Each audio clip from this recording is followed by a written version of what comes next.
César Miguel Rondón, en Conexión Radio. La voz que cuenta la historia mientras ocurre. Muy buenos días. 9 en punto de la mañana de este...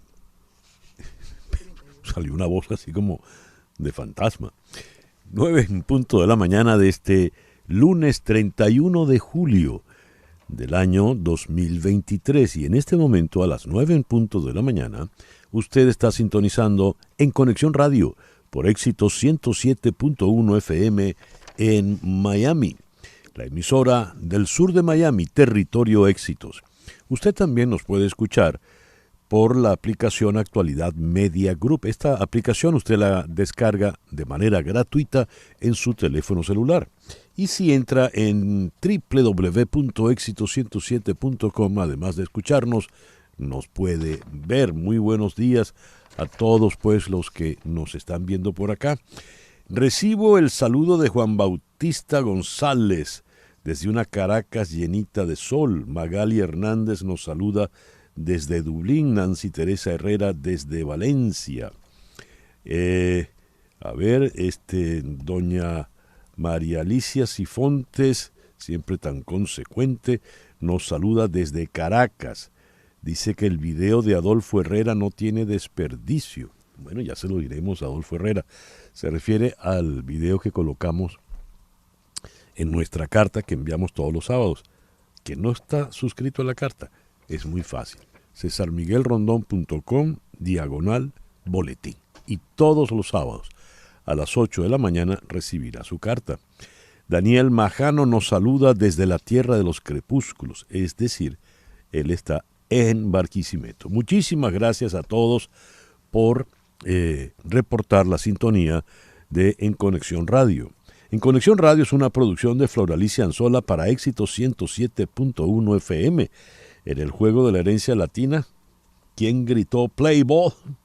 Play ball, yo. ¿Cómo te sentiste? Bueno, me sentí emocionadísima. Qué maravilla ver tanta gente. Además, César, déjame decirte que fue un juego histórico en el sentido de la asistencia de las personas. Nunca Casi en un juego de los personas. Marlins había asistido tanta gente, así que los venezolanos cumplimos. Muy bien.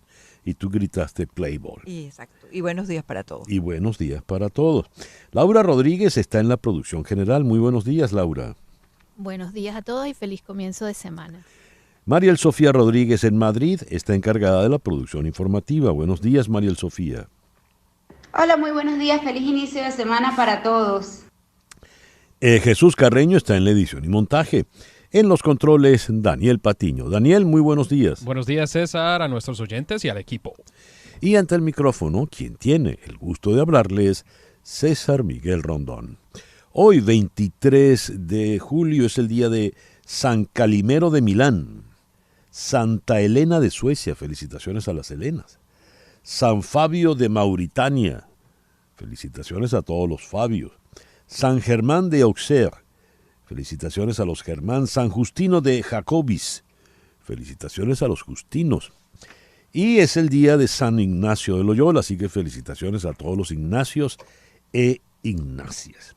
Y en el calendario astrológico de Enrico Mariani tenemos que para el día de hoy la luna está creciente en Capricornio. La luna de Capricornio es la luna para trabajar, es la luna para recuperar el tiempo perdido, es la luna para dedicarse a algo que exija mucha concentración, es una buena luna para arrancar una disciplina.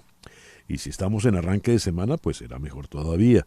Es la luna para trabajar en solitario, es una luna propicia para todo lo que tiene que ver con inversiones y finanzas. Luna creciente en Capricornio hasta las 11:58 de la noche. Es decir, 2 minutos antes de la medianoche entrará creciente en Acuario, pero de Acuario hablamos mañana. Hoy, luna creciente en Capricornio, sol en Leo, en este lunes 31 de julio del año 2023. Bye bye, julio. Cuando reparamos en las efemérides del día de hoy, tenemos que el 31 de julio de 1556 murió San Ignacio de Loyola. sacerdote católico español y teólogo, quien con 6 compañeros fundó la orden religiosa La Compañía de Jesús, los conocidos y polémicos y fundamentales jesuitas, y él fue su primer superior general en París en 1541. El 31 de julio del año 1914 se inicia formalmente la producción petrolera en Venezuela con la activación del pozo Sumaque 1 o MG1. La empresa Caribbean Petroleum Company, subsidiaria del grupo anglo-neerlandés Royal Dutch Shell, culmina con éxito la perforación del pozo Sumaque 1, primer pozo petrolero comercial de Venezuela. Eso fue en 1914. El 31 de julio de 1931 en Nueva York inició sus transmisiones la estación experimental de televisión W2XAO. Estamos hablando de WCBS, la CBS, Columbia Broadcasting System, en 1931. Hoy está cumpliendo 84 años, hablando de béisbol, el gran Víctor Davalillo, Vitico Davalillo, 84 años, nació tal día como hoy en 1939. El 31 de julio de 1941, en la Alemania nazi, Reinhard Heydrich, el segundo al mando de la CSS, finaliza la redacción del documento donde se detalla lo que se llamó la solución final al problema judío. Ese es el nombre del plan del Tercer Reich para llevar a cabo el genocidio de la población judía europea durante la Segunda Guerra Mundial.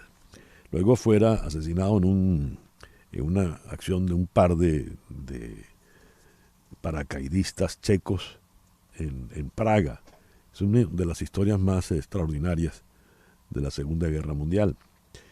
Tal día como hoy, en 1944, muere Antoine de Saint-Exupéry, piloto francés y escritor nada menos que del Principito. El 31 de julio de 1944 nació Geraldine Chaplin, la hija del gran Charles, quien fuera una actriz muy, muy destacada.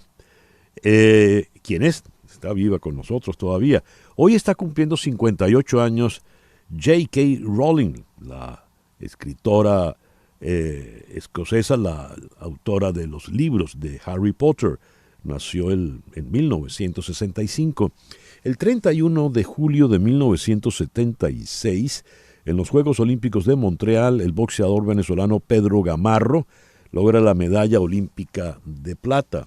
31 de julio de 1981 muere Omar Torrijos, el hombre fuerte de Panamá, en un accidente aéreo. Regresando a Olimpiadas, el 31 de julio del 2012, Michael Phelps, el nadador americano, se convierte en el atleta más laureado en la historia de los Juegos Olímpicos. Sumó 19 medallas él solito. 31 de julio de 2017 fallece Jeanne Moreau, una gran actriz francesa, uno de los rostros emblemáticos del cine europeo y del cine en general. Falleció a los 89 años. El 31 de julio de 1886 nació Franz Liszt, el gran compositor y pianista húngaro. 31 de julio de 1946 nace Gary Lewis, cantante, líder y baterista de la banda Gary Lewis and the Playboys. 31 de julio de 1989. Arrancó 34 años atrás este programa de radio. Lo primero que puse en la radio fue eso, el Nazareno de Ismael Rivera, en lo que era la FM de Capital, en Caracas, 104.5 FM. Luego, en el año 91, en noviembre, pasé a Unión Radio, en Éxitos, y allí estuve hasta el 23 de enero de 2019, cuando entré en censura y Floralicia y yo hicimos un espacio irreverente y subversivo que se llamó por las redes sociales Al Punto, y seguimos. Y luego ya a finales de ese año entramos en Éxitos 107.1 FM y aquí estamos con este programa en Conexión Radio, pero ya son 34 años, ¿eh? Y a las 9:10 de la mañana hacemos contacto con Hani Martínez Ward. Hani, muy buenos días, feliz comienzo de semana. Muy buenos días, muchísimas gracias, feliz lunes para todos y como siempre estamos aquí todas las semanas dando consejos a la hora de qué hacer cuando usted tiene un accidente. Yo sé que nadie quiere empezar el lunes hablando de accidente, pero la verdad es que los accidentes ocurren el fin de semana, muchas personas terminan con su weekend arruinado y para eso estamos nosotros, para ayudarle con todo el proceso, el arreglo de su carro, un vehículo de renta, si es posible, el tratamiento médico y lo que usted tiene es derecho también a una compensación monetaria, o sea, dinero en su bolsillo, si ha sido lesionado después del accidente. ¿De qué manera ayudan ustedes, Hani? ¿Qué debe hacer la persona accidentada? Bueno, ¿de qué manera ayudamos? Primeramente desde la escena del accidente, dando todos los consejos. Por ejemplo, qué hacer en ese momento, si usted necesita un ingeniero, si usted tiene testigos. Hay un sinfín de cosas que usted tiene que hacer para preservar las evidencias. No sé si ustedes vieron en las redes sociales, en las noticias, un camión donde la semana pasada chocaron, estuvo por todas las noticias, chocó un camión con otro camión. El camión que le dio por atrás iba a una velocidad tan extrema, tan rápida, que el culpable murió en la escena del accidente. Dios. Y en ese momento donde mi cliente va directamente al hospital, el culpable va en la escena del accidente, el culpable muere o fallece en la escena del accidente, ahí es donde están las evidencias que nosotros necesitamos como abogado para que el seguro de la persona culpable pague con todos los daños. Y ahí nosotros inmediatamente nos movimos con ingenieros para preservar la caja negra, la información, los videos de las intersecciones, que gracias a que el cliente nos llamó tan rápido, pudimos obtener esos videos de la intersección donde pasó y pudimos ver en vivo y en directo cómo sucedió el accidente. Así que por eso usted no puede esperar un minuto más, porque todas esas evidencias se pierden. Cuando Hani les dice no pueden perder un minuto más, es porque usted debe tener en la memoria de su teléfono celular este número telefónico. 855-DOLOR55, 855-DOLOR55, que equivale a 855-365-6755. Repito, 855-365-6755. Y una vez que te llama la persona accidentada, Hani, ¿qué viene entonces? ¿Qué le dicen ustedes? Bueno, una vez que la persona está accidentada, ahí es donde empezamos con todo el proceso legal para que nosotros lidiemos directamente con el seguro y usted se pueda recuperar y pueda volver al día a día.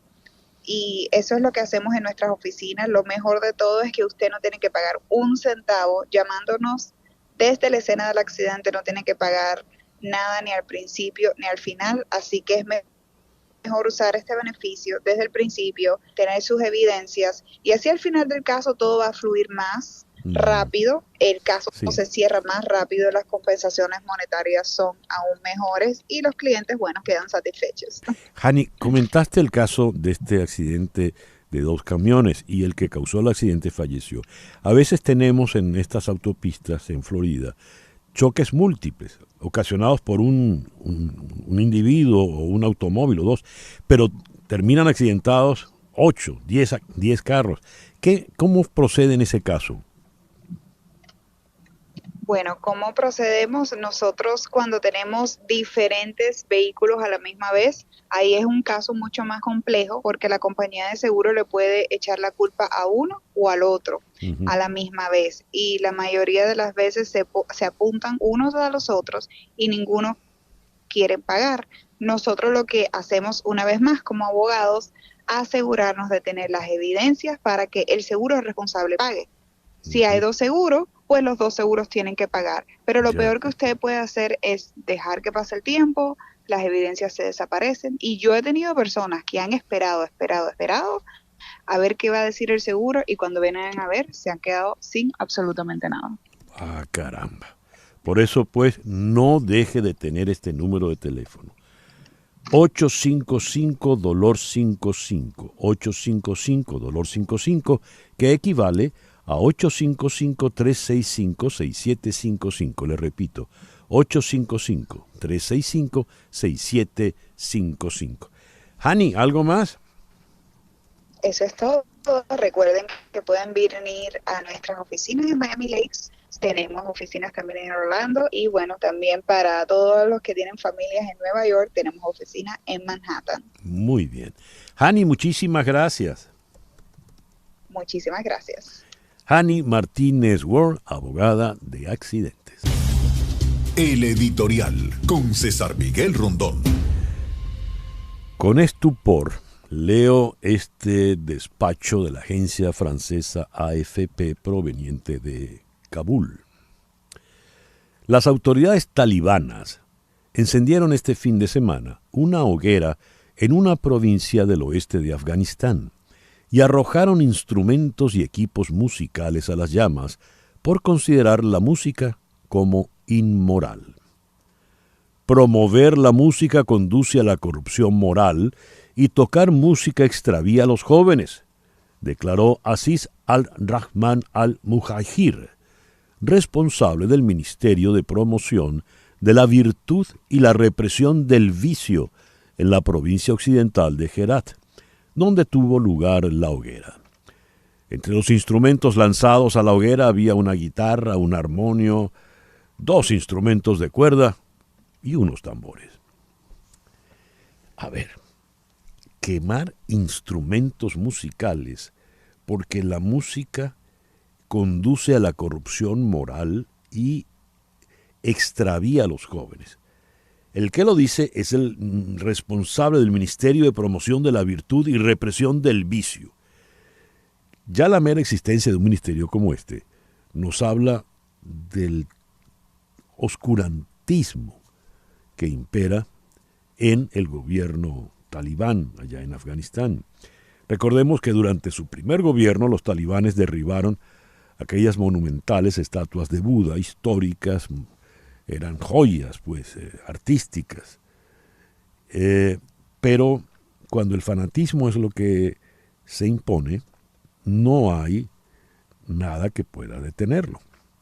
Esto me hizo recordar de inmediato la revolución cultural china que llevó adelante Mao Zedong entre 1966 y 1976. Esa revolución cultural china llevó a prohibir no solo a los Beatles, llevó a prohibir a Beethoven, a Bach, a toda la cultura occidental, prohibido leer a Goethe, prohibido leer a Kant. Y esto nos lleva a pensar en el caso anterior. En el caso de Mao, estamos hablando de razones políticas, ideológicas. En el caso de los talibanes, estamos hablando de una lectura fanática del Corán, razones religiosas. Y es cuando el fanatismo hace que esa frontera entre la política y la religión, entre la ideología y la religión, no exista. Nada peor que un fanático. Y si es un fanático político y religioso, pues la situación puede llevarnos a un terreno pantanoso. Es lo que se lee con preocupación cuando tenemos noticias del Medio Oriente, no solo en los países, en algunos países árabes, Irán, por ejemplo, sino también la crisis política que se está desarrollando ahora en Israel, donde los sectores de extrema derecha religiosos, los religiosos ultraortodoxos, pues empiezan a tener peso político. Y es lo que también hemos vivido, sin ir más lejos, acá en los Estados Unidos, donde empiezan los movimientos ultra a crecer y a definir no solo cómo usted va a comportarse, no solo cómo usted va a pensar. Olvídese de la música que va a escuchar, afortunadamente todavía no han tocado allí, pero por algo se empieza. Hoy leí esta noticia en esto venía en el Miami Herald, ¿verdad? Dice, el Departamento de Educación de Florida determinó que los materiales educativos dirigidos a niños pequeños y estudiantes de secundaria, creados por PragerU, una organización sin fines de lucro cofundada por el locutor de radio conservador Dennis Prager, estaban alineados con los estándares estatales sobre cómo enseñar educación cívica y gobierno a los niños de 12 años o menos. El contenido, parte del cual está narrado por personalidades conservadoras como Candace Owens y Tucker Carlson, presenta dibujos animados, lecciones de historia en video de 5 minutos y programas de cuentos para niños pequeños, y es parte de una marca llamada PragerU Kids. Y las lecciones comparten un mensaje común. Ser pro-estadounidense significa alinearse con los principales puntos de conversación conservadores. Según Miami Herald, PragerU no es una universidad acreditada y dice públicamente en sus materiales y presentaciones que el grupo es una fuerza del bien contra la izquierda. No es tanto el detalle de la izquierda, es el detalle de cuando usted es la fuerza del bien. Lo que no esté con usted pasa a ser la fuerza del mal. Y si la única manera de ser estadounidense es cuando usted forma parte del punto de vista conservador, ¿qué pasa con los demás? Por ahí se empieza. 9:22 de la mañana, una pequeña pausa y ya regresamos con las noticias de Estados Unidos, Venezuela, América Latina y el mundo. Esto es En Conexión Radio por Éxito 107.1 FM en Miami. Continuamos en breve con César Miguel Rondón en Conexión Radio por Éxitos 107.1 FM.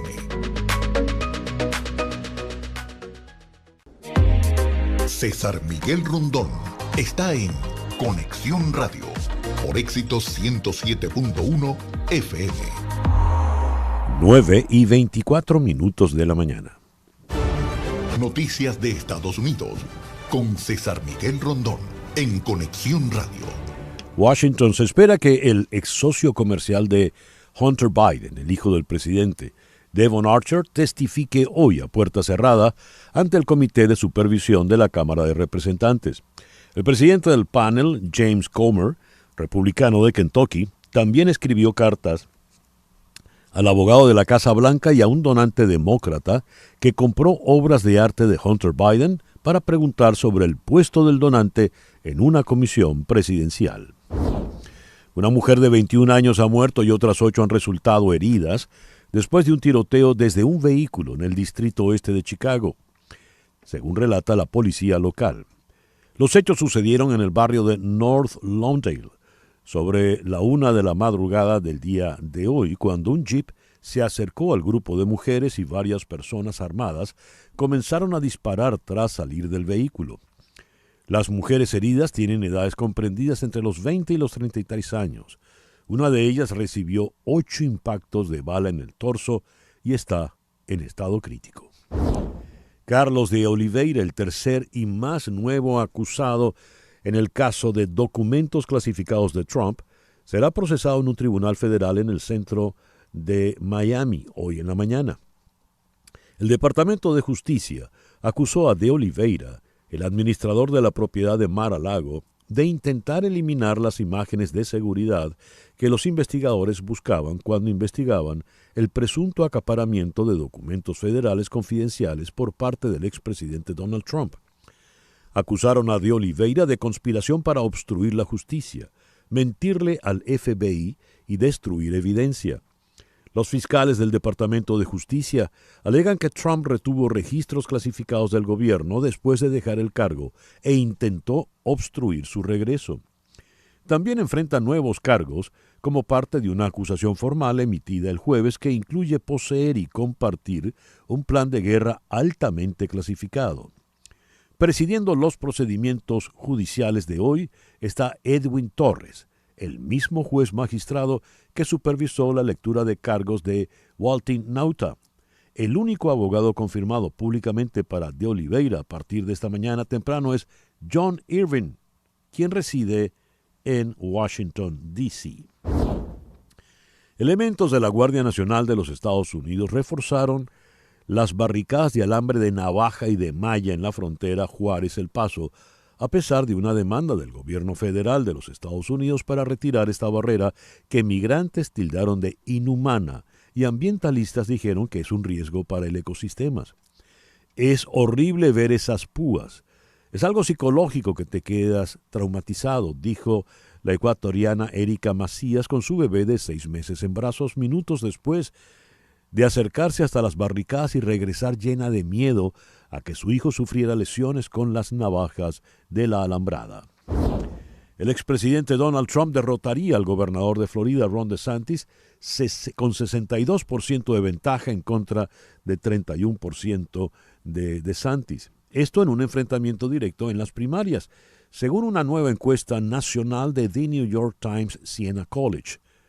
La encuesta, hecha entre posibles votantes republicanos, también mostró que el 71% de ellos no cree que Donald Trump haya cometido delitos federales graves.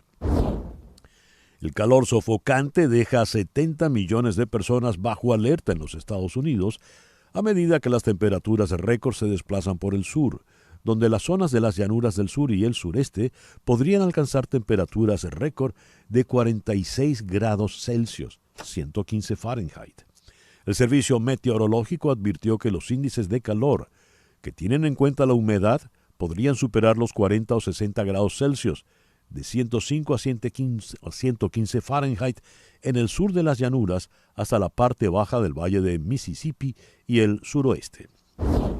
A partir del viernes 4 de agosto, a los clientes de telefonía en Florida se les puede asignar un número de teléfono con el código de área 645 al solicitar un nuevo servicio. Una línea adicional o en algunos casos cambiar su servicio, según anunció la Comisión de Servicios Públicos de Florida. El código de área 645 se aprobó en 2022 cuando quedó claro que las regiones en crecimiento junto con la proliferación de la población, dispositivos móviles y otras tecnologías significaban que los números se estaban agotando. Esta fue la razón por la cual el código de área 786 o superposición en la jerga de las telecomunicaciones se agregó al 305 en julio de 1998 en Miami-Dade. El código de área 305 existió solo desde su creación en 1947 hasta el año 1998, 9:30 de la mañana. Lo que ocurre en Venezuela con César Miguel Rondón en Conexión Radio. La Oficina de Control de Activos Extranjeros, OFAC, del Departamento del Tesoro de Estados Unidos, eliminó de su lista de sancionados al general venezolano, expresidente del Instituto Venezolano de los Seguros Sociales, Carlos Rotondaro. A través de un comunicado en su página web se puede apreciar la nueva actualización a la lista de sancionados por el gobierno de Estados Unidos, en la cual ya no figura Rotondaro. El general estaba sancionado junto a otros 3 militares desde la administración de Donald Trump, bajo acusaciones de malos manejos económicos y actos de corrupción. El presidente de la Comisión Nacional de Primarias, Jesús María Casal, anunció ayer domingo que la campaña electoral comenzará este 22 de agosto y durará aproximadamente 2 meses. Durante una entrevista en Venevisión, Casal adelantó que hoy, lunes 31, darán a conocer el número de centros y de mesas de votación que estarán disponibles. En este sentido, expuso que hasta ahora se estima que habrá alrededor de 3.000 centros de votación y unas 5.000 mesas. Leído esto, vamos a Caracas, donde en la línea telefónica está precisamente el doctor Jesús María Casal. Jesús María, muy buenos días. Muchas gracias por atendernos. Muy buenos días, César Miguel. ¿Cómo estás? Bastante bien, gracias. Este número de 3.000 centros de votación con 5.000 mesas atenderá ¿qué número aproximado de votantes? Bueno, esos detalles los vamos a dar hoy, ahora en la rueda de prensa, pero digamos, es un número que nuestros técnicos estiman que permite canalizar la voluntad de participación que se ha podido identificar en los últimos estudios de opinión en torno a la primaria. Se han tenido en cuenta criterios de cobertura geográfica, densidad poblacional, representatividad. Ha sido realmente un gran esfuerzo que han llevado adelante las juntas regionales. No ha sido sencillo identificar estos centros alternativos a los centros oficiales, instituciones educativas que suelen utilizarse en los procesos electorales, pero precisamente por la voluntad de los factores políticos, de los ciudadanos, de llevar adelante la primaria, ha sido posible tener este resultado positivo. ¿Esto cubre todo el territorio nacional? Bueno, en lo que suele, digamos, estimarse aceptable para una primaria, ¿no? Porque también en el 2012, cuando se realizó una primaria exitosa, pues hay, digamos, una distribución de los centros que evidentemente no permite cubrir tanto como se haría en una elección nacional, pues con alrededor de 14.000 centros de votación, ¿no? Esto no es equiparable pues a una elección nacional como la que se realizará para la presidencia de la República u otros procesos nacionales, sino que en la elección primaria hay una estimación de participación que es menor, porque no es una convocatoria para todos los sectores nacionales, sino para, en este caso, los que apuestan por el cambio político, pero comparativamente con la primaria 2012 es un resultado que los técnicos han considerado suficiente, representativo, y que permite la expresión de voluntad de aquellos ciudadanos que optan por esa voluntad del cambio político. Flor Alicia tiene una pregunta para ti, Jesús María. Hola Jesús María, buenos días. Jesús María, quisiera entender que cuando se habla de mesas, ¿de qué se habla? ¿Es el software técnico, es las mesas, es las parroquias, es el listado, es el entrenamiento a las personas que van a trabajar? ¿Qué implican esas mesas? El número de mesas que va a haber dentro de cada centro, en los centros, ¿no? Porque los centros electorales pues agrupan mesas. Hay centros que tienen una sola mesa y otros que tienen 2, 3 o más. Entonces, las mesas son ya pues la unidad mínima pues electoral en la cual los ciudadanos votan y se realiza pues el proceso ya de colocar pues en la urna electoral el voto y de luego llevar adelante los demás procesos de escrutinio, ¿no? Entonces a eso se refiere el número de mesas. Eso quiere decir, Jesús María, que al margen de esto hay está pendiente todavía el tema de las personas que van a trabajar en esas mesas y todo lo que viene a posteriori. Está en desarrollo ya, es decir, ya nosotros incluso publicamos este sábado uno de los talleres de formación que estamos llevando adelante, formación de formadores que a su vez van a preparar a los miembros de mesa. Entonces, ese es un proceso que se está desarrollando en paralelo, el de por un lado, el registro de organizaciones que van a postular aspirantes a miembros de mesa que deben pasar por ese proceso de formación. Y ya que este programa lo hacemos desde el exterior, desde Miami, ¿cómo quedan los venezolanos que quieran votar en el exterior, definitivamente?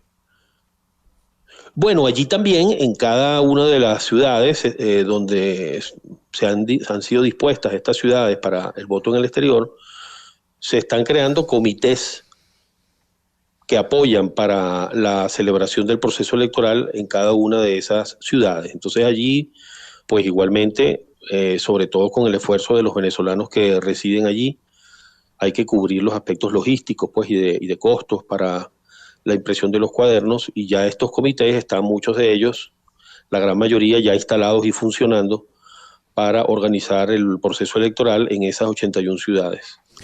Hubo todo un revuelo político a raíz de la renuncia de María Carolina Uzcategui, que fue sustituida por la doctora Mildred Camero.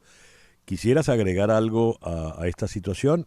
Te pregunto, ¿en qué condiciones se encuentra en ese sentido la Comisión Nacional de Primarias a la fecha de hoy? Bueno, sí, se produjo esa renuncia, nosotros lamentamos pues que se haya producido, agradecemos el trabajo que llevó a cabo María Carolina durante todos estos meses, pero al mismo tiempo pues la comisión está preparada para seguir adelante. ¿Perdón? Sí, continúa Jesús María. Decía, sí, y la comisión está preparada para seguir adelante y cubrió esa vacante al designar a la doctora Mildred Camero, pues todos los procesos venían desarrollándose, todos los procesos organizativos, y no se han interrumpido en ningún sentido, con lo cual, pues por eso vamos a hacer estos anuncios también el día de hoy. Jesús María, muchísimas gracias por estos minutos en el programa de hoy. Gracias. Jesús María Casal es el presidente de la Comisión Nacional de Primarias de la Oposición Venezolana. Tengo acá otra noticia de Venezuela. El 41% de las víctimas de trata de personas en Colombia son mujeres venezolanas. Mujeres y niños son los grupos más afectados por la trata de personas en el contexto migratorio. Las víctimas se ven expuestas a la explotación sexual comercial, el trabajo forzado y la servidumbre doméstica. La búsqueda de mejor calidad de vida influye en las migraciones, donde se corre el riesgo de ser víctima de estas mafias de trata de personas. Muchos individuos desesperados huyen de la pobreza, la violencia, conflictos armados o desastres naturales en sus países de origen. Y siguiendo en ese tema, el 85% de víctimas de trata extranjera en Perú son venezolanos, asegura una ONG. Las cifras de la Policía Nacional revelan que en 2022 desaparecieron más de 18.000 personas. De ellas, 61% eran mujeres, 55% niñas, niños, adolescentes y, como decía, la mayoría venezolanos. 9:38. Lo que pasa en Latinoamérica, en Conexión Radio. Bogotá. Juez declara legal la captura del hijo del presidente de Colombia, Nicolás Petro Burgos, y su ex esposa, Daisuris del Carmen Vázquez.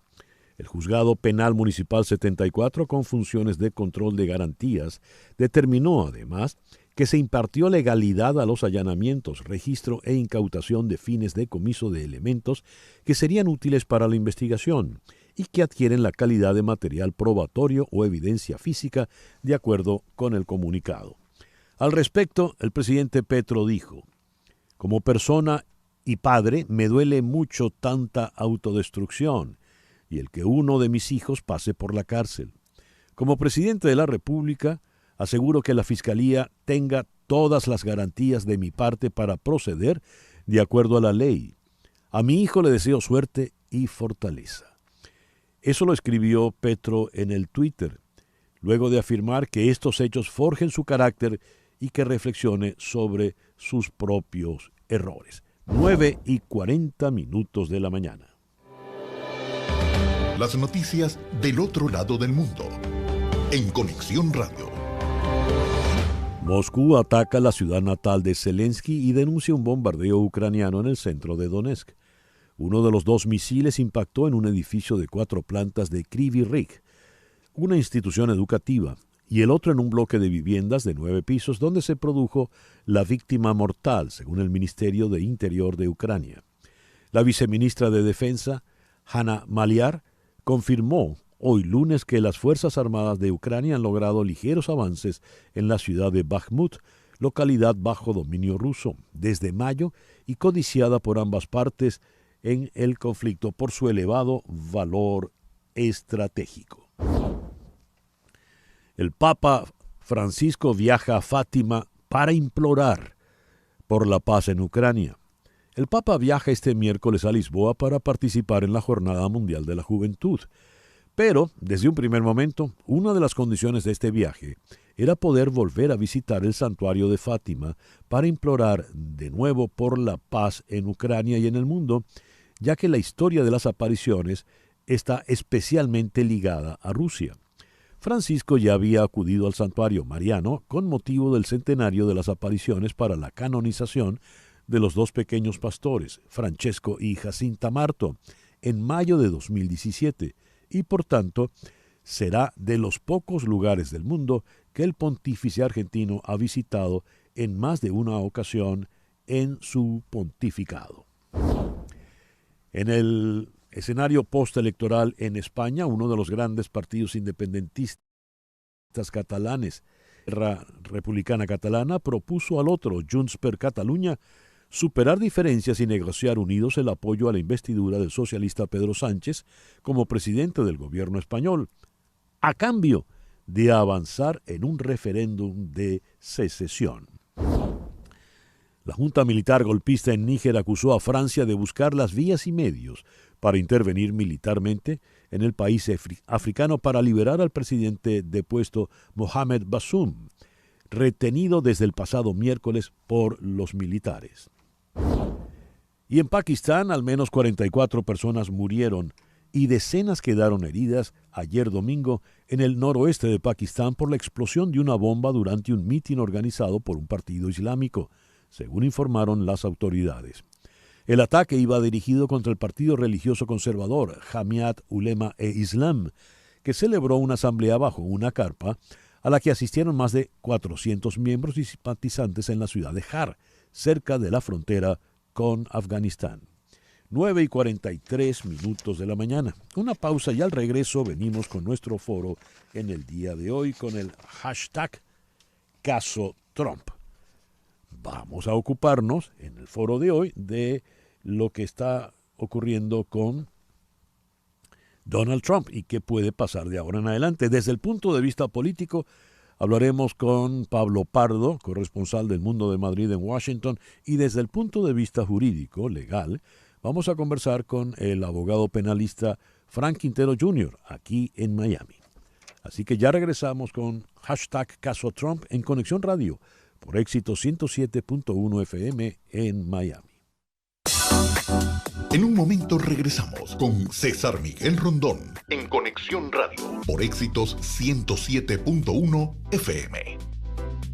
Donald Trump aseguró el pasado viernes 28 que mantendrá su candidatura para volver a la Casa Blanca si fuera declarado culpable y sentenciado en alguna de las investigaciones penales que se llevan en su contra. Dijo él en The John Fredericks Show, no hay nada en la Constitución que lo diga.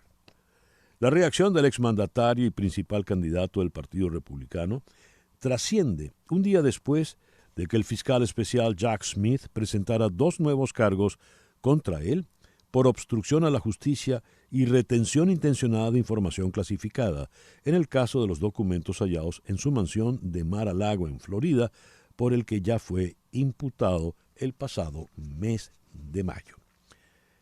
Que esto sirva pues de introducción a nuestro foro en el día de hoy, hashtag Caso Trump. Aquí en la ciudad de Miami está el abogado penalista, el doctor Frank Quintero Jr. Doctor Quintero, muy buenos días, muchísimas gracias por acompañarnos. Gracias, César, por esta invitación.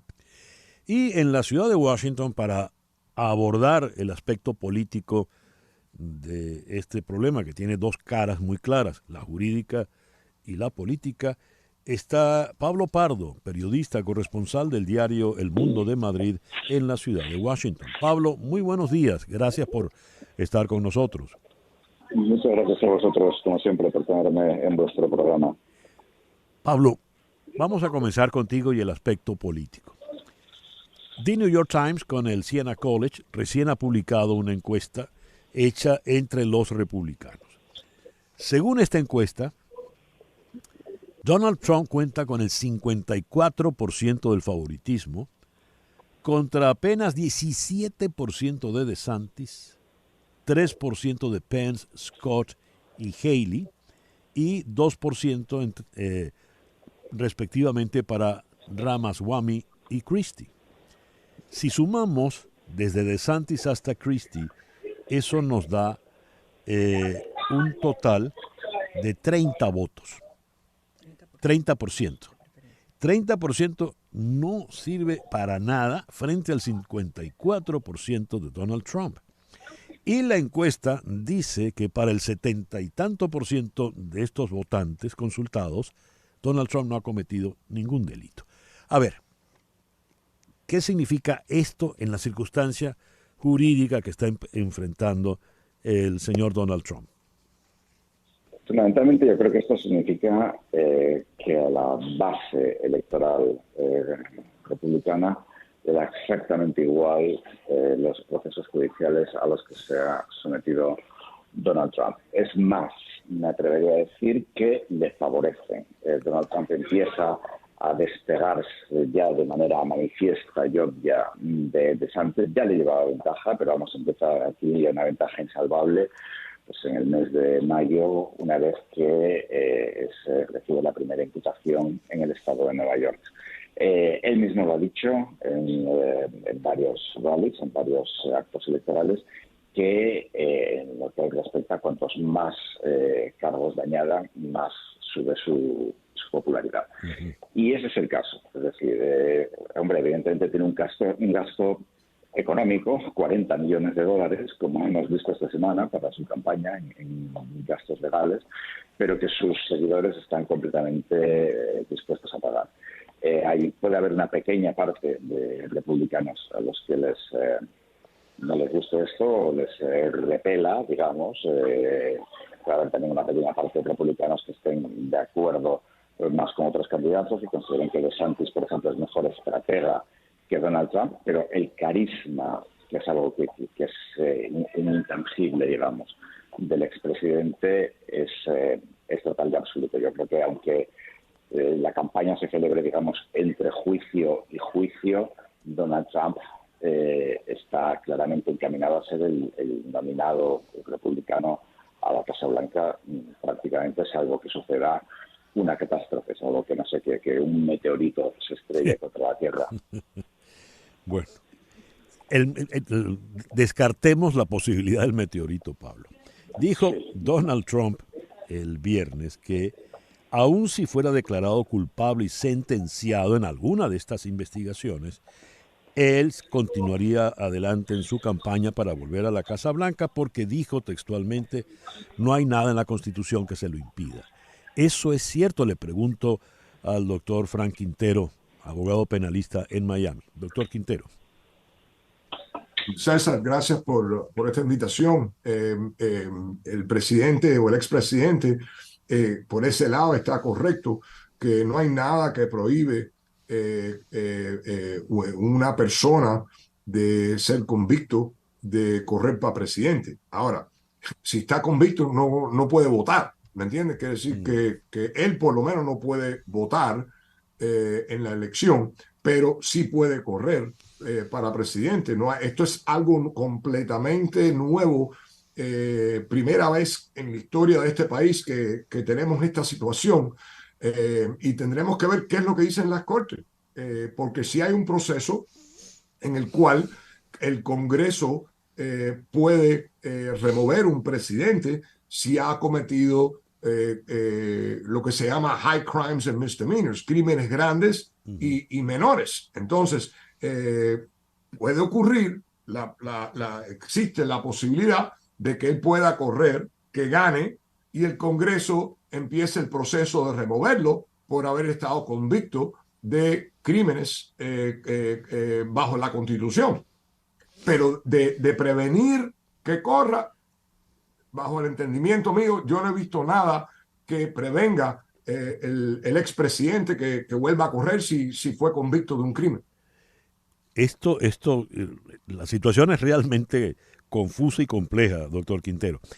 Quiero preguntarle a Pablo Pardo en Washington. Pablo, dijiste que, leí en los resultados de la encuesta de New York Times Siena College que el 78%, creo 75% de los republicanos encuestados no le importa, dice no importarle los crímenes que haya cometido o de lo que se le acusa a Donald Trump. Y tú comentaste hace un momento que eso más bien le está favoreciendo en la simpatía electoral.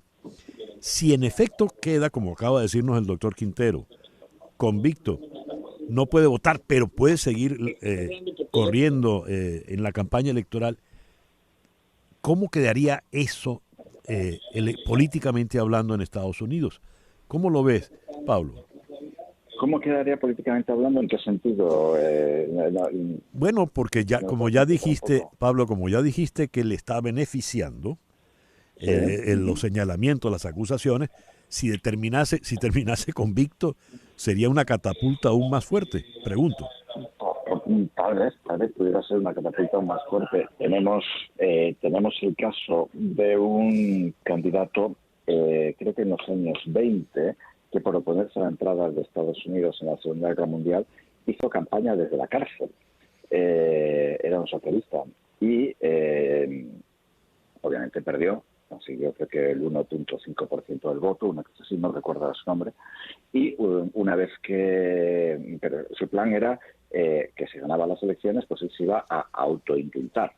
Esto es autoperdonar, que además en Estados Unidos es un concepto casi un poco, pues no sé, medieval o de imperio romano, porque significa no solamente que sales de la cárcel, sino que los delitos se borran, ¿no? Desaparecen.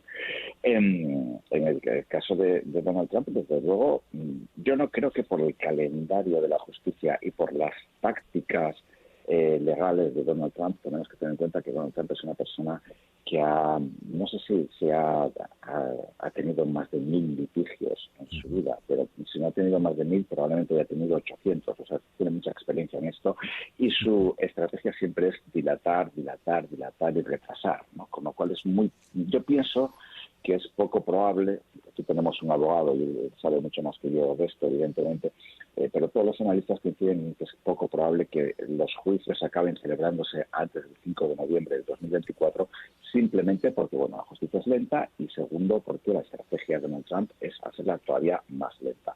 De todas maneras, yo insisto en que sería verdaderamente espectacular y alguien se puede imaginar el presidente de Estados Unidos en una celda en la cárcel y el servicio secreto durmiendo a la puerta, o digamos una cumbre entre el presidente francés Emmanuel Macron yendo a visitar a la cárcel del Distrito de Columbia aquí en Washington al presidente. Yo creo que estoy evidentemente bromeando, pero vamos, sería algo paradójico.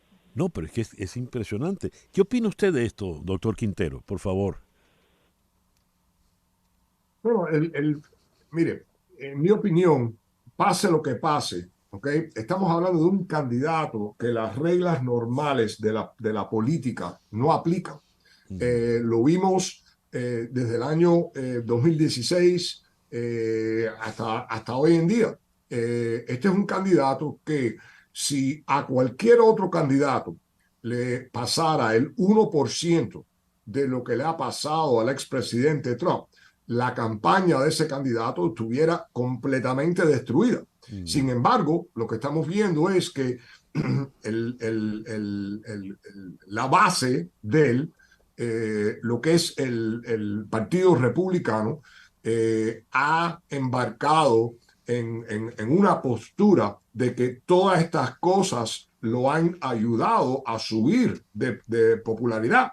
Sí. Y muchos de ese 75%, total de ese 75% de que estamos hablando, que piensen que él no ha cometido un crimen, es increíble.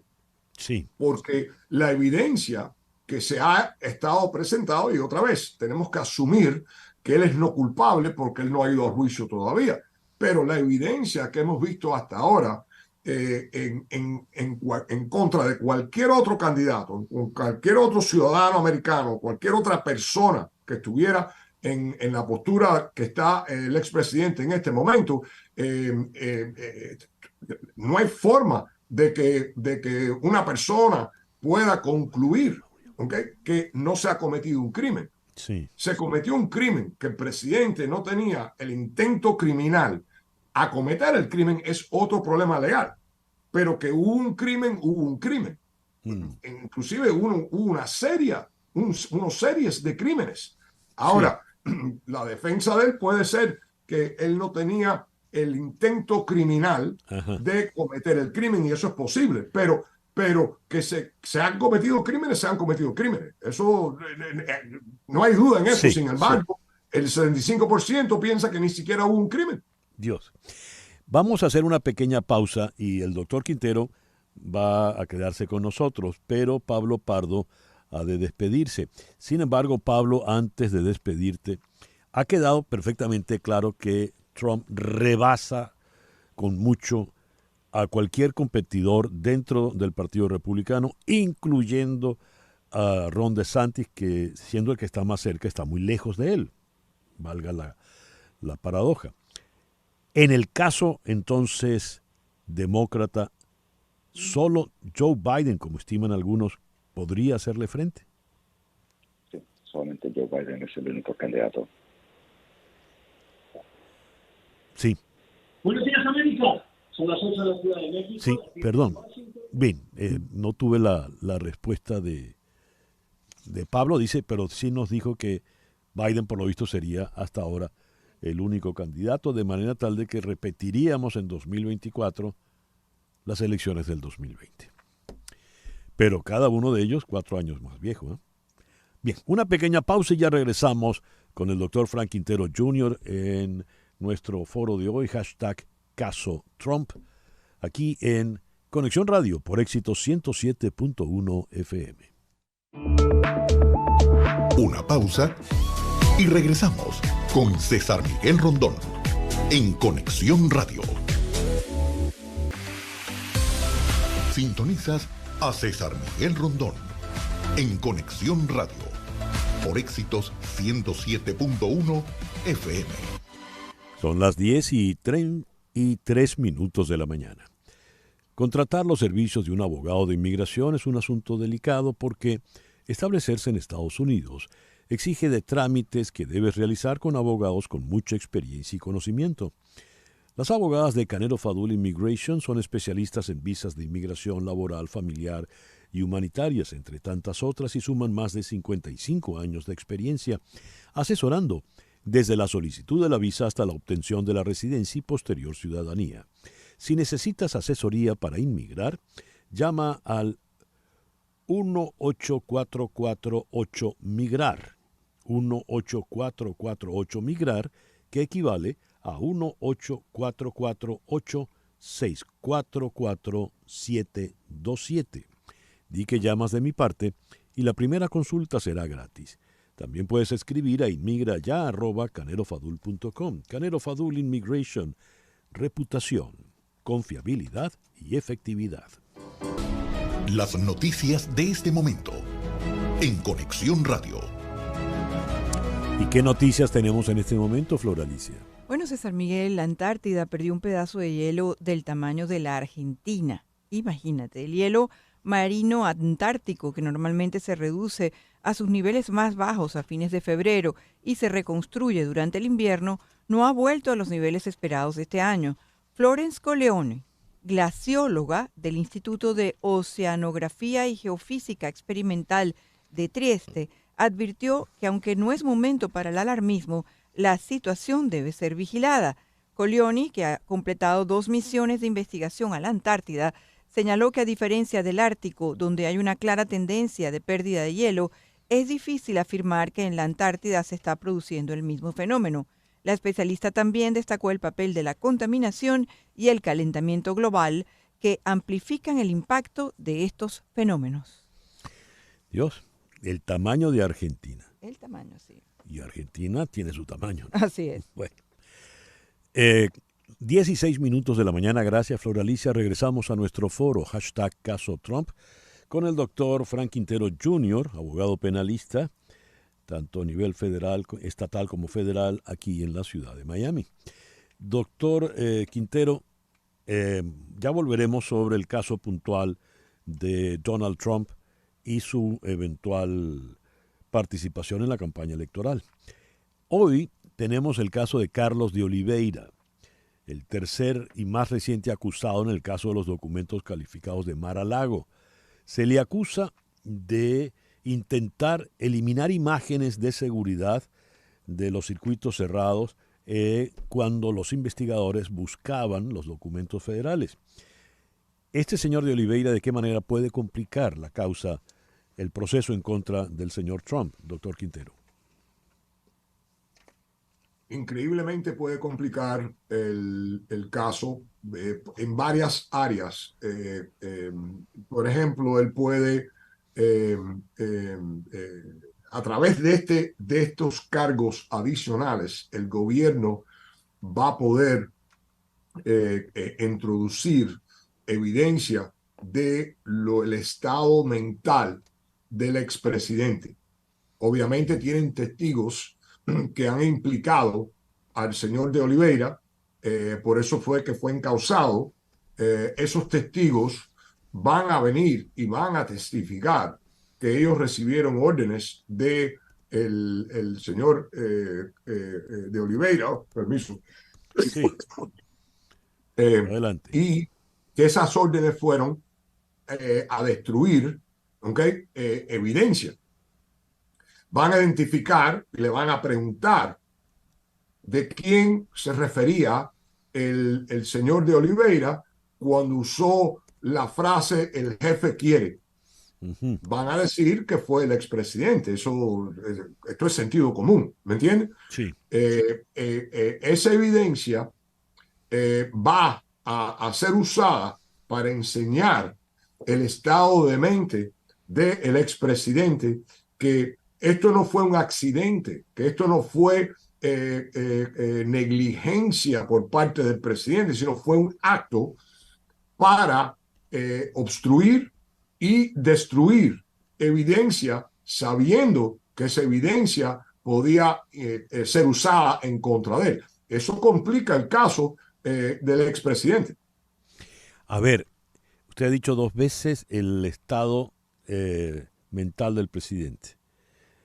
Ya nos había dicho antes, doctor Quintero, que una cosa es que usted cometiese el crimen, pero yo no quería cometer una acción criminal, pero salió criminal. Eso vale en un juicio penal en Estados Unidos, ¿verdad? Como un atenuante, una suerte de atenuante. Pero según lo que está usted planteando en este momento, el expresidente habría apostado a la acción criminal, habría ordenado conscientemente la acción criminal. ¿Es eso lo que nos dice? Correcto, correcto. Déjame darte un ejemplo. A ver. Tú me pides que yo te vaya a recoger y te lleve al aeropuerto, ¿ok?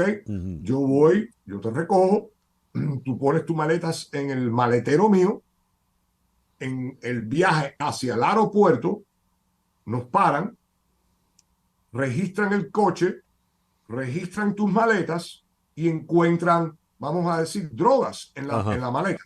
¿Ok?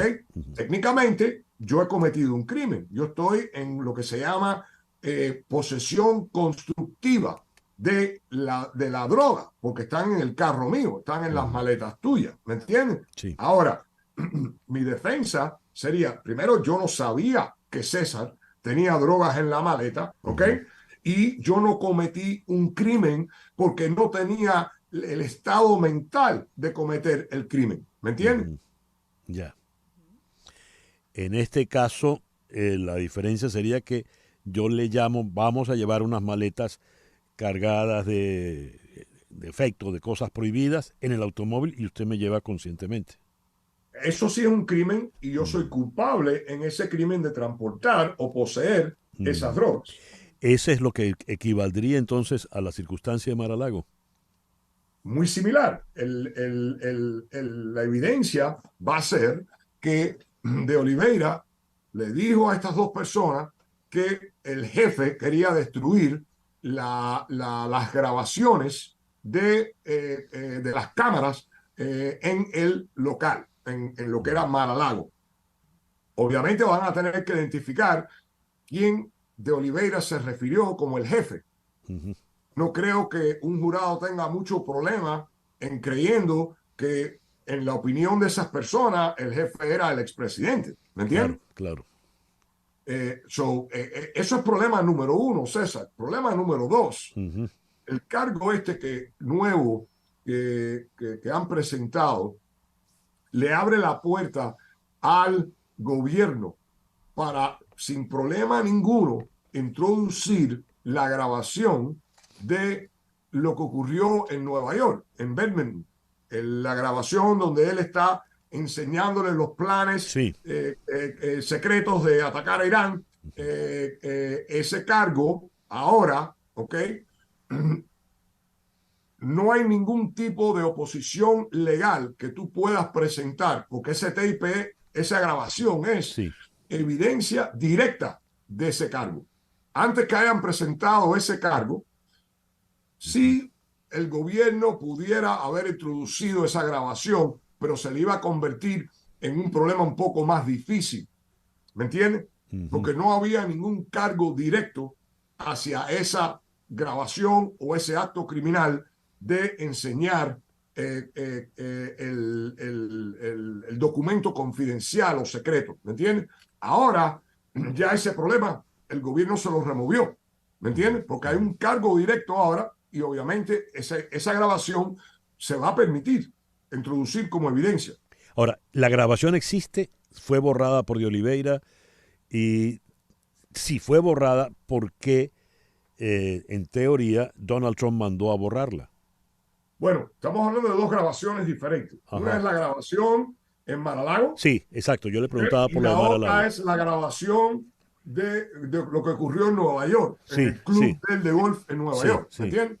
El gobierno tiene la grabación de, obviamente, la grabación que ocurrió en Nueva York. El gobierno tiene esa grabación. ¿Me entiendes? Sí. El gobierno también tiene los videos de lo que ocurrió en Mar-a-Lago, de acuerdo a lo que yo tengo entendido, porque han sacado, Claro. ¿ok? Y han dicho, ¿ok? Lo que ocurrió y quién movió qué. Aparte de testigos, yo creo que tienen esas grabaciones también, porque lo que pasa es lo siguiente: en todo sistema de seguridad siempre hay dos lugares donde las grabaciones se mantienen. Una es en los centros, la computadora que está en el local. Ya. Pero atrás de esas computadoras, en otro local,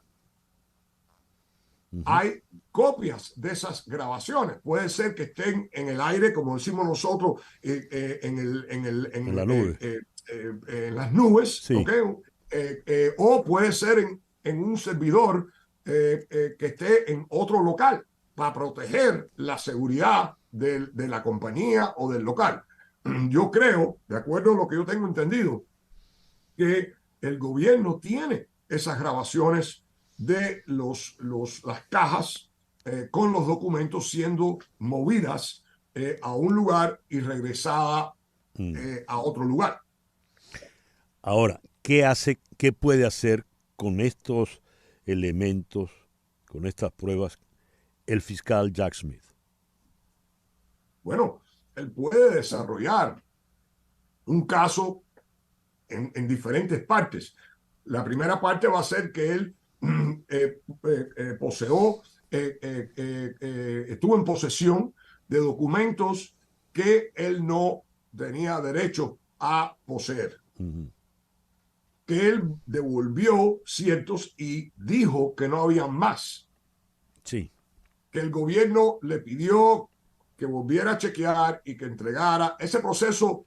Ellos tuvieron casi 18 meses en ese proceso. Ningún ciudadano le dan ese tipo de oportunidad. ¿Me entiendes? Que le dieron una oportunidad para que volviera a chequear y devolviera. Y la postura de él fue que no había más documentos. Hicieron el registro. Se encontraron los documentos. Obviamente eso es parte de los cargos en el cual él se enfrenta. Después siguieron investigando y se dieron cuenta que hubo una conspiración a obstruir la justicia, una conspiración a destruir o atentar a destruir evidencia de una investigación. Esa es la segunda parte del caso, ¿me entiendes? Y entonces la tercera parte del caso va a ser un ataque sobre el estado mental del presidente para enseñarle a este jurado que esto no fue un accidente, que esto no fue un error de conocimiento, que bueno, yo no sabía que yo no me podía llevar estos documentos. Esas son las tres partes del caso. Yeah. Y el gobierno, de lo que yo estoy viendo, tiene evidencia bien fuerte en cada una de esas tres partes. Ahora, hay un factor aquí que es muy importante. El condado donde este juicio se va a llevar a cabo es un condado que es la mayoría de los votantes, ¿ok? Hoy en día son republicanos. Un 50 y pico % tengo entendido. Quiere decir que de los 12 jurados, por lo menos 6 o más van a ser republicanos. Donald Trump tiene dos formas de ganar. Una, que es la más difícil, es que lo encuentren no culpable. Ganar 40 cargos no es fácil en Corte Federal. Eso ha pasado en muy pocos casos. Ha pasado, pero ha pasado en muy pocos casos. ¿Ok? La segunda forma en la cual puede ganar es que un miembro o dos miembros de ese jurado tomen la posición que no van a votar que él es culpable. Que eso va a causar lo que se llama un mistrial. Quiere decir que el jurado no se pudo poner de acuerdo y hay que hacer el juicio de nuevo. No es que él salga no culpable en esa situación, ¿me entiendes? Se tiene que rehacer el juicio y me imagino que esta jueza ya a ese momento no va a poder hacer el juicio antes de las elecciones. Ya. Interesante esto, y sobre todo si tomamos en consideración lo que dice esa encuesta reciente de New York Times y Siena College, que el 71% de los votantes republicanos piensa que Donald Trump no cometió ningún delito federal grave. ¿Cómo se maneja una situación nacional como esa, doctor Quintero? César, mira, yo no soy psicólogo ni soy sociólogo. Lo mío, la profesión mía es pelear en corte por mis clientes en casos criminales y civiles, pero ese porcentaje es un porcentaje bien alto, ¿me entiendes? Sí. Nada que se... Basado en lo que dice esa encuesta, no creo que haya nada que la fiscalía pueda presentar en ningún caso, sea los casos federales o los casos estatales o los casos civiles, ¿ok? Que vaya a cambiar la mentalidad o la opinión de ese 75%, 71%, el porcentaje que sea, ¿me entiendes? Sí. Yo no tengo explicación sobre eso, pero es como una persona hoy en día decir que Donald Trump perdió las elecciones en el 2020 por fraude. Sí. ¿Ok? Todavía estamos esperando la evidencia.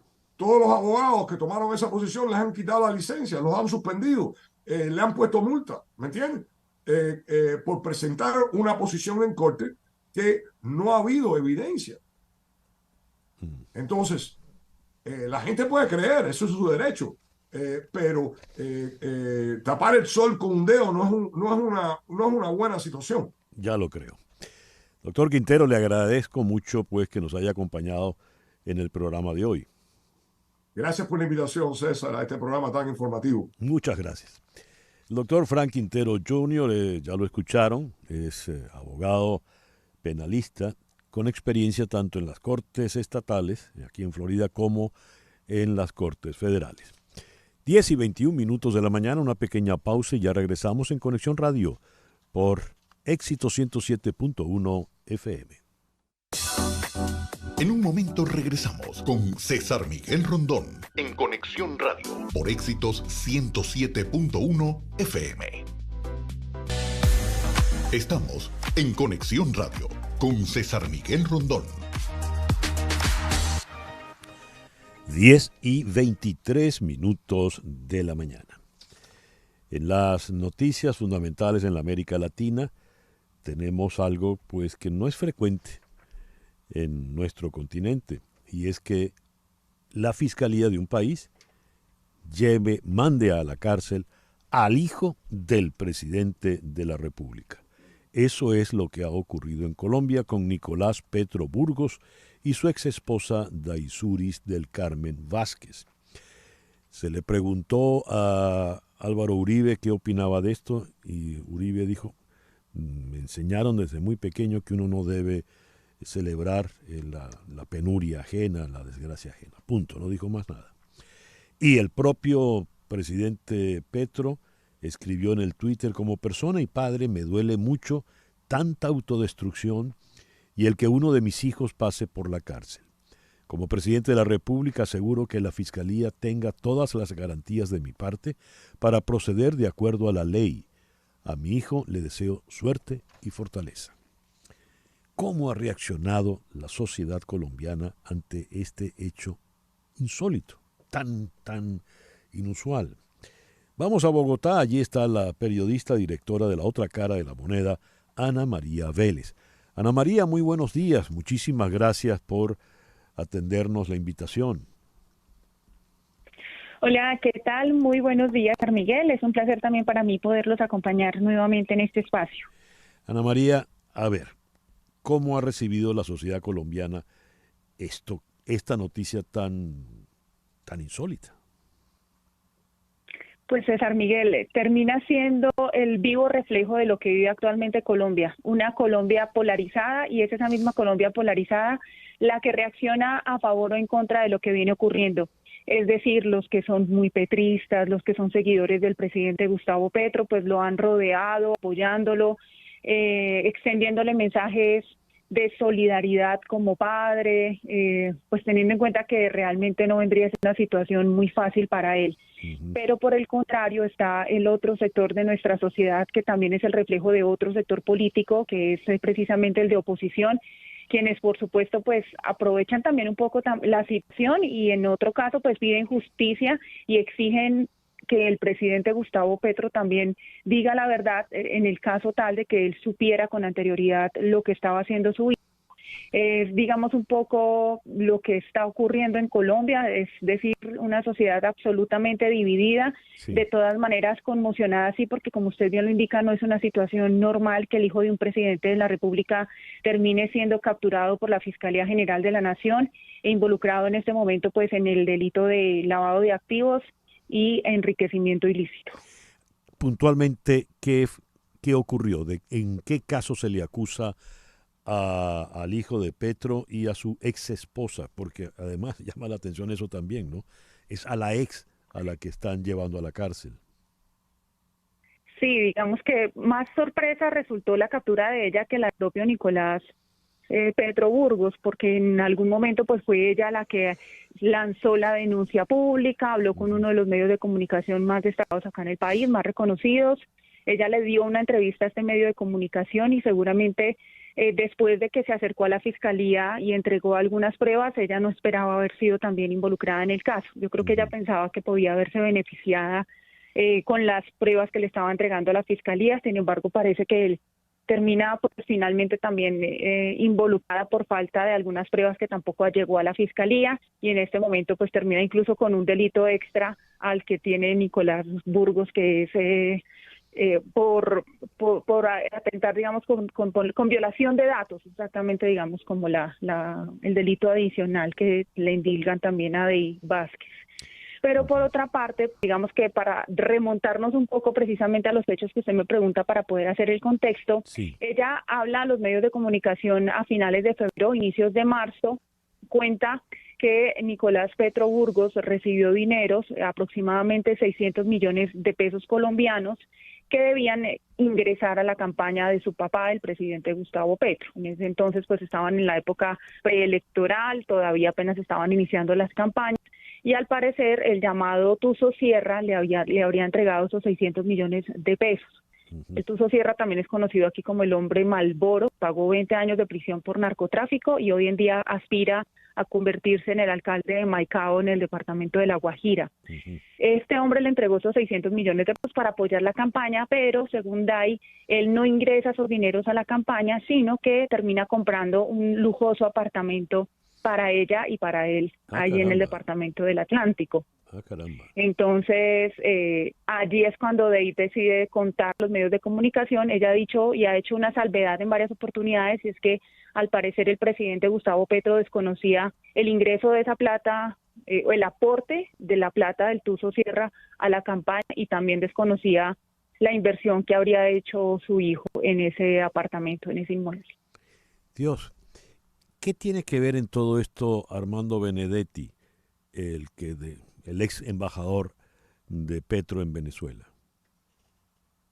Pues hasta el momento todavía no está muy clara la relación total. Lo que pasa es que cuando Armando Benedetti le dice también, o se escuchan las conversaciones sobre un aporte de 15.000 millones de pesos a la campaña de Gustavo Petro, en esas conversaciones que se conocieron durante el escándalo de la las interceptaciones ilegales a la niñera de Laura Sarabia, quien era la jefe de gabinete de Gustavo Petro. Se conocen esas conversaciones y resulta que ese dinero también, según lo que dice Armando Benedetti, proviene del Departamento del Atlántico, que es curiosamente el mismo departamento donde está en este momento todo este escándalo en torno a Nicolás Petro Burgos. La relación, como le digo, todavía no es del todo clara. Podría uno empezar a cruzar posibilidades, ¿no? Como esos hilos rojos para saber si algo de ese dinero también está relacionado con el Tuzo Sierra y con todos estos planes políticos que manejan el Departamento del Atlántico. A ver, ¿qué le puede ocurrir tanto a Petro Burgos como a su ex esposa Daisuris? Bueno, pues hay que esperar varios caminos por ahora, César Miguel, porque mañana vienen 2 audiencias, esperaría. Ya fue la legalización de captura el día de ayer y fue la legalización de allanamientos, lo que se alcanzó a hacer, digamos, el día sábado durante la captura. Luego el sábado no se pudo hacer esa audiencia en horas de la noche porque no estaba el abogado de Daisuris, entonces terminó siendo la audiencia el día de ayer domingo. Y está contemplado para el día de mañana, que a las 8 de la mañana, que inicie la audiencia de imputación de cargos y luego habría una audiencia para medida de aseguramiento. Pero como le digo, son varios caminos, o podríamos decir que 4, más o menos, haciendo un resumen. Una posibilidad es que ellos se declaren inocentes de los delitos. En este caso, pues, pongámoslo en Nicolás Petro, que él se declare inocente. Lo otro es que se declare culpable de los delitos. El tercero es que haya, por ejemplo, un acuerdo con la Fiscalía, un preacuerdo con la Fiscalía, y en otro un principio de oportunidades. Los 4 caminos le darían un resultado muy distinto, y de ello dependen muchas cosas, que el proceso avance, que haya una audiencia, ya que empiece un juicio. Entonces, digamos que tener claro exactamente el panorama todavía sería prematuro, habría que esperar mañana qué sucede y ahí sí saber ya con mayor exactitud a qué se enfrentan. Por ahora, pues a esos delitos y cada uno tiene determinada pena, pero si ellos no se declaran culpables y se viene, por ejemplo, un juicio en caso de que se declaren inocentes, pues las cosas van a ir cambiando dependiendo de las decisiones que se tomen. Una última pregunta, Ana María. ¿Y de qué manera va a afectar esto al presidente Petro? Mire, hoy en día esto le cae como un baldado de agua fría. Yo creo que es un trago muy amargo para celebrar el primer año de gobierno, porque justamente la próxima semana, el próximo lunes 7 de agosto, se cumple un año de la posesión presidencial. No es fácil que precisamente cuando él hubiera querido salir seguramente a festejar con sus seguidores con bombos y platillos su primer año y demostrar, pues como lo hacen todos los gobiernos de cualquier país, sus balances positivos de gobierno, pues no lo puede hacer de esa manera, ¿no? Y además se viene justamente en una época preelectoral, estamos en plenas campañas. Esta semana arrancan como tal todas las campañas políticas en el país para consejos, alcaldías, gobernaciones, y ustedes saben que esto termina siendo básicamente la manera en la que un presidente puede ratificar también su poder en el país, es decir, cuántas alcaldías consigue, cuántas gobernaciones consigue su partido político. Y en una situación como esta, pues la oposición saca bastantes réditos, saca, digamos, que la posibilidad de fortalecerse frente a un escándalo de esa magnitud. Entonces lo va a golpear fuertemente electoralmente seguramente y no es fácil el escándalo para un presidente de izquierda que prometió el cambio. Ana María, muchísimas gracias por estos minutos en la mañana de hoy. Con mucho gusto, César Miguel. Es un placer siempre acompañarlos. Ana María Vélez es la directora de La Otra Cara de la Moneda. Nos habló desde Bogotá. 10:34 de la mañana. ¿Buscas la mejor carne en vara del sur de la Florida? En Nando Grill la carne en vara es hecha a la leña, conservando así toda la jugosidad y todos esos sabores exquisitos que te van a evocar, te van a llevar a los llanos, a la experiencia llanera, tanto venezolana como colombiana. Visita nuestras sedes en Westchester, Homestead y también en Doral. Muy pronto estaremos en West Kendall. Nando Grill, donde el sabor del llano se siente. Leyendo las noticias provenientes de Venezuela, leo que la Oficina de Control de Activos Extranjeros, OFAC, del Departamento del Tesoro de los Estados Unidos, eliminó de su lista de sancionados al general venezolano Carlos Rotondaro, quien fuera durante más de una década presidente del Instituto Venezolano de los Seguros Sociales. A través de un comunicado en su página web se puede apreciar la nueva actualización a la lista de sancionados y ahí ya no está Rotondaro. ¿Qué pasó con Rotondaro? ¿Por qué lo sacaron de esa lista? ¿Dónde se encuentra en este momento? ¿Quién es, en definitiva, Carlos Rotondaro? El medio Tal Cual publicó ampliamente la noticia tan pronto se produjo. Vamos entonces a Caracas para conversar con el director de Tal Cual, el periodista Víctor Amaya. Víctor, muy buenos días, gracias por atendernos. Hola César, buenos días, gracias a ti y a tu equipo también. ¿Qué pasó con Carlos Rotondaro, Víctor? Bueno, Carlos Rotondaro fue excluido de la lista de sancionados por la FAC, y él estuvo sancionado desde el año 2018, cuando fue en marzo de 2018, decían la cita por cuota en mala gestión económica y corrupción. En aquel caso fue sancionado junto a otros funcionarios del gobierno nacional. En aquel momento, estamos hablando de el que era director suplente del Banco Nacional de Vivienda, de William Contreras, superintendente nacional de la SUNDE, un ex jefe de la Oficina del Tesoro Nacional, y él, que era en este momento ya expresidente del Instituto Venezolano de Seguros Sociales, había dejado el cargo unos meses antes, en noviembre de 2017, cuando se retiró de allí. También Rotondaro fue sancionado en Seguidilla, justo después por el gobierno de Panamá, por considerarlo un alto riesgo de blanqueo de capitales y financiamiento del terrorismo, y en mayo de ese año 2018 entró en la lista de sanciones del gobierno de Canadá, porque las elecciones del 20 de mayo de ese año fueron calificadas como ilegítimas y antidemocráticas, y el gobierno de Canadá asumió que Rotondaro tuvo que ver con eso, ¿no? Recordemos quién es Carlos Rotondaro, que claro, es una cosa que ocurrió hace 6 años, a veces en Venezuela pareciera que fueran 20, sí. Pero bueno, Carlos Rotondaro es un militar, es general, digamos, en retiro. Transparencia Venezuela lo ubica como involucrado en 3 tramas de corrupción durante su paso por el Seguro Social del Ministerio de Salud, incluyendo los contratos a dedo que asignó una red de empresas controladas por una familia zuliana que recibieron unos 455 millones de dólares preferenciales y que no entregaron las obras. Este es un trabajo que hizo la colega Lizeth Boom en su momento y que publicó Run Runes. También Carlos Rotondaro forma parte de esa famosa promoción Los Montilleros de 1987 del Ejército. Fue compañero de estudios, de clase, de promoción de Diosdado Cabello, de Jessy Chacón, de Alejandro Andrade, y de otras personas que llegaron a ser altos funcionarios, incluyendo a Jesús Mantilla, que fue el presidente del Seguro Social justo antes de él, fue el que le entregó el cargo del Seguro Social como presidente, aunque ya él venía formando parte de esa junta directiva, de la junta directiva de ese organismo por orden de Jesús Mantilla, es decir, iban como en conjunto en ese camino, ¿no? Además, hay que recordar que hay 2 diputados de la oposición en este momento, en la Asamblea de 2015, Winston Flores y José Manuel Olivares, que lo señalaron directamente por un desfalco de al menos 100 millones de dólares a través de compras irregulares de materiales para diálisis, cáncer y VIH, entre otras cosas, a través del Seguro Social. En todo caso, se acumulan sus nombres en varias denuncias que tienen que ver con corrupción. Y bueno, ahora finalmente Estados Unidos lo extrae de esta lista de sancionados de la FAC. ¿Y él dónde está en este momento, Víctor? La lista de sancionados no es una causa judicial. ¿Perdón? ¿Dónde está en este momento Rotondaro?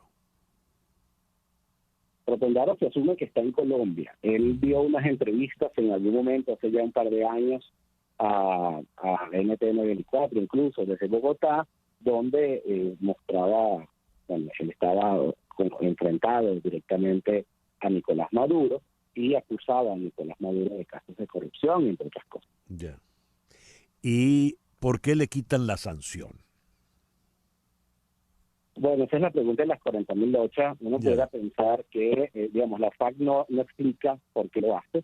Uno pudiera pensar que la FAC recibió información sensible por parte de Rotondaro, que, colabora con las autoridades, y si es así, entonces pasa a tener esa beneficios, ¿no? Muchas prebendas, bueno, te saco de aquí de la lista de la FARC. Tenemos en cuenta que la lista de la FARC, de nuevo, no es un indictment judicial, ni mucho menos, ¿no? Es una sanción económica.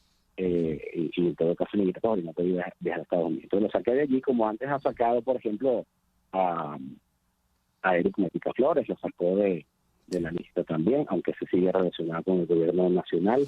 Sacó a Cliver Alcalá Cordones en su momento. Cliver Alcalá hoy en día está siendo juzgado en Estados Unidos, entre otras cosas, por narcotráfico, que fue comandante del ejército de Venezuela. Y digamos, las autoridades norteamericanas siempre han dicho, y los representantes diplomáticos siempre han dicho que las sanciones individuales o no individuales, siempre son un vehículo para lograr cambios democráticos en el país, no son un castigo per se, es un castigo por el castigo mismo. Entonces, por eso se asume que Rotundero puede haber negociado algo a cambio de, por ejemplo, de información o de aportar algo que al gobierno de Estados Unidos, al sistema de justicia de Estados Unidos, le hace falta para casos que son más relevantes, más pesados, más importantes de las investigaciones que hacen al respecto de Venezuela. Víctor, te agradezco mucho que nos hayas atendido en esta mañana. Muchas gracias, César. Saludos a todos. Víctor Amaya es periodista, editor de Tal Cual, habló desde Caracas. 10:42 de la mañana. Una pequeña pausa y ya regresamos en Conexión Radio por Éxito 107.1 FM en Miami. Continuamos en breve con César Miguel Rondón en Conexión Radio por Éxitos 107.1 FM. César Miguel Rondón está en Conexión Radio por Éxitos 107.1 FM. Leyendo las noticias de Estados Unidos, habíamos reparado en esta. Elementos de la Guardia Nacional de los Estados Unidos reforzaron el pasado viernes las barricadas de alambre de navaja y de malla en la frontera de Ciudad Juárez, El Paso, a pesar de una demanda del gobierno federal de Estados Unidos para retirar esta barrera que migrantes tildaron de inhumana y ambientalistas dijeron que es un riesgo para el ecosistema. Ya la semana pasada, precisamente el mismo viernes, habíamos conversado con la periodista Verónica Méndez en Ciudad de México a propósito de la denuncia que había hecho la canciller mexicana, porque buena parte de esa boya, esa cadena de boyas, está en el lado mexicano del Río Grande. ¿Cuál es la situación en este momento? Vamos precisamente a Ciudad Juárez, en el estado de Chihuahua, al norte. La Ciudad Juárez es la que es fronteriza con El Paso. Son prácticamente, para muchos, digamos, la misma ciudad, pero con una frontera muy importante de por medio. Allí en Ciudad Juárez está el periodista José Sánchez Macías. José, muy buenos días. Muchas gracias por atendernos. César, al contrario a ti, buenos días, gracias por esta llamada. Y sí, no estabas incorrecto, casi 75% de las boyas que instaló Greg Abbott en esta zona de Río Grande se encuentran en territorio mexicano. Y eso ya lo denunció nuestra canciller Alicia Bárcena ante el gobierno de Estados Unidos. Ya desde el pasado 14 de julio, César, había enviado a nuestro país una serie de cartas diplomáticas, uno para pedir y exigir algún tipo de explicación de por qué se colocaban, y también otro, en otro momento, para pues reclamar al gobierno de Estados Unidos, porque la colocación de estas boyas, no solamente ya como lo hablaba César, se trata de un crimen a todas luces porque busca dañar a las personas, las migrantes que intentan llegar a Estados Unidos, sino además también está afectando tratados que tiene México con Estados Unidos, en específico temas de agua. Recordemos que en esta zona limítrofe, México y Estados Unidos comparten no solamente territorio, digamos, terrenal, sino también acuático, y en medio de ello hay tratados para la compartición de agua, y eso también está afectando, César. Pero aquí lo más importante es que al parecer el señor Greg Abbott pues no le importa lo que diga su propio país con esta denuncia que ya implementó el gobierno federal en contra de Abbott, y tampoco lo que diga el gobierno de México. Son miles de migrantes los que intentan diario cruzar a través de esta vía de las boyas, y hoy nos despertamos, César, con que durante este fin de semana no solamente no quitaron las boyas, sino además crecieron en casi 2 metros de altura. Estas enormes boyas que hay que decir, César, son un acto inhumano, porque no solamente están para frenar el paso de los migrantes, sino además tienen unas navajas muy filosas que buscan dañar precisamente a estas personas que intentan cruzar. Entonces, Greg Abbott pareciera que está tomando por sus propias, pues, como decimos aquí en México, por sus propias pistolas, la ley. Y esto, César, bueno, pues la verdad es que le ha funcionado. Electoralmente, el señor Abbott, lo vimos en el 2022, gracias a este tipo de acciones, es que se pudo reelegir en Texas. Y bueno, pues es eso, lo que hace el señor Abbott en este discurso antimigrante, pues también tiene este objetivo electoral, ¿no? Golpetear, sí. Porque al final entran también Estados Unidos en este proceso electoral y el tema migrante va a ser un tema toral. José, fíjate, la canciller Bárcena protesta ante su par, el Departamento de Estado, donde el señor Blinken está de acuerdo con ella porque el gobierno federal de Estados Unidos está opuesto a estas boyas, de hecho está demandando al estado de Texas. ¿Con qué cuenta México en este momento? ¿Qué le ha dicho el Departamento de Estado a la Secretaría de Exteriores de México? Mira, hasta el momento la respuesta que hemos tenido es del embajador de Estados Unidos en México, Ken Salazar. El fin de semana, el viernes, estuvo en una gira, también ha estado en constante movimiento el embajador aquí en México, y bueno, rechazó totalmente la instalación de estas vallas. Criticó además también a Abbott, el embajador Ken Salazar, y bueno, pues simplemente se posicionó en contra de este tipo de instalación. Ahora, el gobierno federal, a través de la voz de Ken Salazar, apoyó la posición de México. Aquí el tema es, como te digo, César, es pues que a Greg Abbott no le importa. Hay todo por lo menos desde el gobierno federal de Estados Unidos y desde el gobierno mexicano, estamos en la misma sintonía de que está mal la colocación de estas boyas. Sin embargo, bueno, pues al parecer al señor Greg Abbott no le importa, y en un claro desafío a su gobierno federal y a las peticiones internacionales, en este caso del país mexicano, pues en un claro desafío no solamente no las quita, sino además amplía y las hace más grandes y más altas. Entonces, pues sí es un tema ahí del señor Abbott, que quiere seguir con este discurso antirracial y antimigrante. Ya. Bueno, veremos qué ocurre. José, muchísimas gracias por atendernos en la mañana de hoy. Al contrario, César, estamos al pendiente y, como siempre, un gusto tomar tu llamada. Hasta luego. Hasta luego. José Sánchez Macías nos habló desde Ciudad Juárez, la ciudad en el estado de Chihuahua, al norte de México, la que hace frontera precisamente con El Paso, ya en el estado de Texas, o Texas, como se dice en inglés. Que ¿por qué le digo Texas y no Texas? Bueno, porque en castellano es Texas, como uno no dice México sino México. El Quijote se escribía con X, en el castellano antiguo la J era la X. Y Texas era México. Texas, Oklahoma, todo eso, California, todo eso era México. Y bueno, Texas, pues. Ahora, si hablamos en inglés, if we are going to speak in English, it's Texas, obviously. 10:51 de la mañana. Las noticias de este momento en Conexión Radio. Y ya para cerrar, ¿qué noticias tenemos, Flor Alicia? Bueno, está en todos los portales y agencias. Carlos de Oliveira, el administrador de la propiedad Mar-a-Lago de Trump en Palm Beach, Florida, un asistente del expresidente de Estados Unidos, Donald Trump, compareció hace minutos ante un tribunal federal de Miami para enfrentar cargos de que trató de ayudar al expresidente a ocultar documentos secretos tomados al dejar el cargo. Esto lo leo directamente de Reuters. De Oliveira está acusado de intentar borrar estas imágenes de seguridad y mentir a los investigadores. Fue acusado de 4 cargos que incluyen conspiración para obstruir la justicia y hacer declaraciones falsas al FBI. El juez magistrado Edwin Torres ordenó a De Oliveira que no hablara con los otros acusados sobre el caso y dijo que sería liberado con una fianza de $100,000. Veremos. Bien, muchísimas gracias, Flor Alicia. Hoy, 31 de julio, es el Día Mundial de los Guardias Forestales, los guardabosques, los guardaparques, los que se enfrentan, entre otras, a esos feroces incendios forestales que tenemos ahora con demasiada frecuencia. Hoy es el Día Internacional del Orgasmo, como lo oye. Me pareció, cuando lo leí, Laurita no me puso más información, dije, bueno, ¿cómo por un Día Internacional del Orgasmo?